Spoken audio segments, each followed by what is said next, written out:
আসসালামু আলাইকুম। এখন শুনবেন সংবাদ শিরোনাম। ভোট জুলাই সনদ দিয়ে বিরোধী দলের আলোচনার প্রস্তাব সংসদে গৃহীত। বিধি মেনেই পরিচালিত হবে অধিবেশন, বলছে সরকারি দল। সংকটে বন্ধ হয়ে গেছে অনেক পাম্প, কমছেই না গ্রাহক অপেক্ষা। নড়াইলে পাম্প ম্যানেজারকে ট্রাক চাপায় হত্যার অভিযোগ, মজুদ ঠেকাতে অভিযান অব্যাহত। আওয়ামী লীগ আমলে 8 বছর দেয়া হয়নি হামের টিকা, জানালেন স্বাস্থ্যমন্ত্রী। প্রাদুর্ভাব রুখতে বরাদ্দ দেয়া হলো 604 কোটি টাকা। কাল রাজশাহীতে পাঠানো হচ্ছে 4টি ভেন্টিলেটর।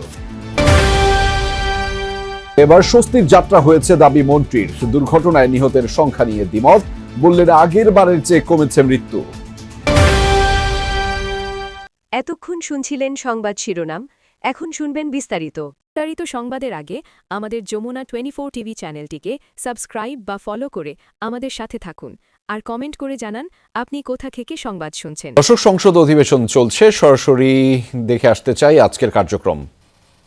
মাননীয় সদস্যবৃন্দ, আপনারা বসুন। মাননীয় স্বরাষ্ট্রমন্ত্রী, আপনিও বসুন। আমার ডিসিশন অলরেডি হ্যাজ বিন প্রনাউন্সড। আপনাকে তো কারেকশন করে দিতে হবে। মাননীয় স্বরাষ্ট্রমন্ত্রী, my decision already has been প্রনাউন্সড। মাননীয় মেম্বার, আপনারা বসুন। আমরা পরবর্তী কার্যসূচিতে যাচ্ছি। আপনারা বসুন, দয়া করে আপনারা বসুন। মাননীয় স্বরাষ্ট্রমন্ত্রী, আপনি বসুন। মাননীয় সংসদ সদস্যগণ, আপনারা বসুন। My decision has been pronounced. 31শে মার্চ নির্ধারণ করা হয়েছে। সর্বশেষ আলোচনার জন্য 2 ঘন্টা সময় থাকবে।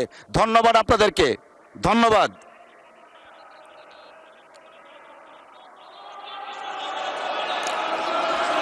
মাননীয় স্বরাষ্ট্রমন্ত্রী, আপনি বসুন দয়া করে। মাননীয় সংসদ সদস্যবৃন্দ, আপনারা বসুন। এরপরেরটা কি আছে? হ্যাঁ, এটা মাননীয় বিরোধী দলের নেতা, আমরা অলরেডি জানিয়ে দিয়েছি 31শে মার্চ অনুষ্ঠিত হচ্ছে। দয়া করে বসেন, আমরা পরবর্তী কার্যপ্রণালীতে যেতে চাচ্ছি। মাননীয় বিরোধী দলের নেতার মাইকটা একটু দেখি। না, আমি বলছিলাম যে আপনি রুলিং দেওয়ার পরে এই বিষয়ের উপরে আর কোনো কথা চলে না। ধন্যবাদ, ধন্যবাদ মাননীয় বিরোধী দলের নেতা, আপনি দয়া করে বসুন। আমি আবারও উল্লেখ করছি, আগামী 31শে মার্চ রোজ মঙ্গলবার দিনের সর্বশেষ বিষয় হিসাবে 2 ঘণ্টাকাল বিরোধী দলের নেতার মুলতবি প্রস্তাবটি আলোচনার জন্য সময় নির্ধারণ করা হলো। ধন্যবাদ। আমরা পরবর্তী কার্যসূচি তেল নিয়ে গ্রাহকদের ভোগান্তি যেন বাড়ছেই। দেশের বিভিন্ন জেলায় ফিলিং স্টেশনে লম্বা লাইন ক্রেতাদের। রেশনিং পদ্ধতিতে বিক্রি হচ্ছে তেল, বন্ধ রয়েছে অনেক পাম্প। সংশ্লিষ্টরা বলছেন তেল সংকটের কারণে ফিলিং স্টেশন বন্ধ রাখতে বাধ্য হচ্ছেন তারা। ডিলারদেরও দাবি, ডিপো থেকে চাহিদা অনুযায়ী তেল পাচ্ছেন না তারা। এদিকে বিভিন্ন জেলায় ডিপোতে মোতায়েন করা হয়েছে বিজিবি। অবৈধ মজুদ ঠেকাতে চলছে প্রশাসনের অভিযান।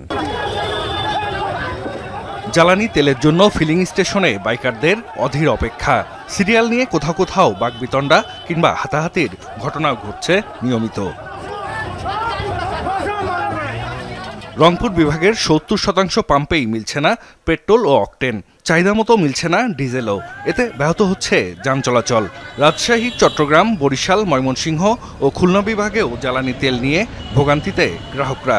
চাহিদা মতো তেল মিলছে না বেশিরভাগ স্থানেই, বন্ধ রয়েছে অনেক পাম্প। তেল নেওয়ার জন্য আসছি, কিন্তু পাম্পে শুনতেছি কোনো তেলেই নাই। তেল যতক্ষণ ছিল ততক্ষণ দিল, এখন তেল বলতেছে শেষ। প্রায় 2 ঘন্টা ধরে দাঁড়িয়েছিলাম, এখন তেল নাই বলছে পাম্পে, এজন্য আমাদের ফেরত যেতে বলছে। তেলের গাড়ি ডিপোতে গেছে, যদি গাড়ি আসে তাহলে তেল দিবে, না আসলে দেবে না। পাম্প সংশ্লিষ্টরা বলছেন চাহিদার তুলনায় জ্বালানি তেল সরবরাহ অপ্রতুল। সংকটের কারণে বন্ধ রাখতে হচ্ছে ফিলিং স্টেশন। 10-12 দিন যাবত তেল নেই, এই জন্য আমরা বন্ধ হিসেবে বর্তমানে চলছে আর কি। যে পরিমাণ চাহিদা আছে সে পরিমাণ সরবরাহ আমরা কোম্পানি থেকে পাই না। ডিলারদেরও দাবি, তারা ডিপো থেকে চাহিদা অনুযায়ী তেল পাচ্ছেন না। এ বিষয়ে কথা বলতে রাজি হননি খুলনা, নারায়ণগঞ্জ সহ বিভিন্ন ডিপোর সংশ্লিষ্ট কর্মকর্তারা। এদিকে জ্বালানি তেলের অবৈধ মজুত প্রতিরোধ ও বিপণন ব্যবস্থায় শৃঙ্খলা রাখতে কয়েক জেলার ডিপোতে মোতায়েন করা হয়েছে বিজিবি।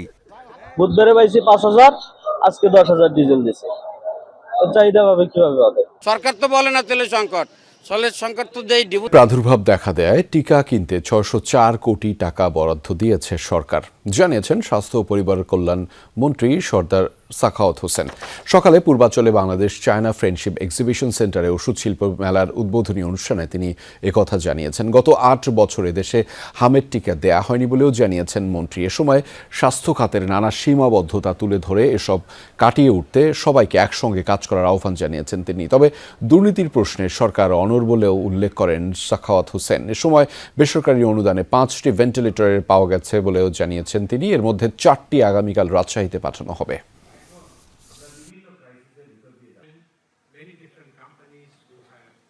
কেউ যদি আমরা এই দুর্নীতির বিরুদ্ধে এবং এই অনাচারের বিরুদ্ধে যদি আমরা যুদ্ধ ঘোষণা না করি, যুদ্ধ মিন যদি চেষ্টা না করি, যদি চেষ্টা অব্যাহত না রাখি, কার উপরে আমরা ছেড়ে দিয়ে যাবো আরেকজন করবো। Let me try, let us try, let all start our attempt to improve this sector. সমুদ্রপথে ইউরোপ যাওয়ার পথে খাবারের অভাবে অনেকেই মারা গেছেন বলে জানিয়েছেন পররাষ্ট্র প্রতিমন্ত্রী শামা ওবায়েদ। এসব অমানবিক ঘটনার সাথে বাংলাদেশ ও লিবিয়ার একটি চক্র জড়িত বলেও ধারণা সরকারের। শামা ওবায়েদ জানিয়েছেন জীবিতদের সুস্থ করে দেশে ফিরিয়ে আনার চেষ্টা চলছে। এজন্য লিবিয়া ও গ্রিসের বাংলাদেশ মিশন কাজ করছে বলেও জানিয়েছেন তিনি। এদিকে শনিবার রাতে অনাকাঙ্ক্ষিত ঘটনা ছাড়া এবারের ঈদ যাত্রা স্বস্তির ছিল বলে দাবি করেছেন সড়ক পরিবহন ও নৌমন্ত্রী শেখ রবিউল আলম। তিনি জানিয়েছেন গত বছরের চেয়ে এবার দুর্ঘটনায় মৃত্যুও কম হয়েছে, এজন্য দুঃখ প্রকাশও করেছেন তিনি। বলেছেন সামনের ঈদযাত্রা নির্বিঘ্ন করা সহ পরিবহন ব্যবস্থাপনায় শৃঙ্খলা ফেরাতে সব পাবলিক পরিবহনে জিপিএস সিস্টেম চালুর নীতিগত সিদ্ধান্ত নিয়েছে সরকার। প্রতি বছর ঈদে প্রায় 1.5 কোটি মানুষ রাজধানী ছাড়েন। স্বজনদের সাথে আনন্দ ভাগাভাগি করতে গিয়ে অনেকের ঈদের আনন্দ ফিকে হয়ে যায়। বাড়তি ভাড়া, পথে পথে যানজট ও দুর্ঘটনা প্রতি ঈদেই যেন নিয়তি। এবারও এর ব্যতিক্রম হয়নি। ঈদযাত্রায় দুর্ঘটনা রোধ ও সড়কে সার্বিক নিরাপত্তা বৃদ্ধিতে সরকারের কার্যক্রম জোরদারে মন্ত্রণালয়ের উচ্চ পর্যায়ের সভায় এই নিয়ে আলোচনা হয়। সামনের ঈদুল আজহা নির্বিঘ্ন করতে নেওয়া হয় নানা সিদ্ধান্ত। মহাসড়কে যেখানে সেখানে বাসের কাউন্টার বন্ধ থাকবে, যাত্রী নামিয়ে ফেরিতে তুলতে হবে বাস। ওভার স্পিড, রুট পরিবর্তন সহ বিভিন্ন অনিয়ম রোধে প্রধানমন্ত্রীর নির্দেশে সব পরিবহনে সরকার চালু করতে যাচ্ছে জিপিএস পদ্ধতি। সব পাবলিক পরিবহনে, সব পরিবহনে জিপিএস থাকবে। তাহলে দেখবেন যে নিয়ন্ত্রণ আরও বেশি সম্ভব হবে। স্পিড নিয়ন্ত্রণ করা যাবে, গাড়ির অবস্থান নিয়ন্ত্রণ করা যাবে, কে ট্রাফিক রুল মানছে না নিয়ন্ত্রণ করা যাবে, আর কি যাত্রীদেরকে তুলে তারও ইচ্ছামতো ভাড়া নিয়ে চলে যাচ্ছে গন্তব্যে, সেগুলো নিয়ন্ত্রণ করা সম্ভব হবে। যেখানে ইরেগুলারিটি পাবো আমরা একসাথে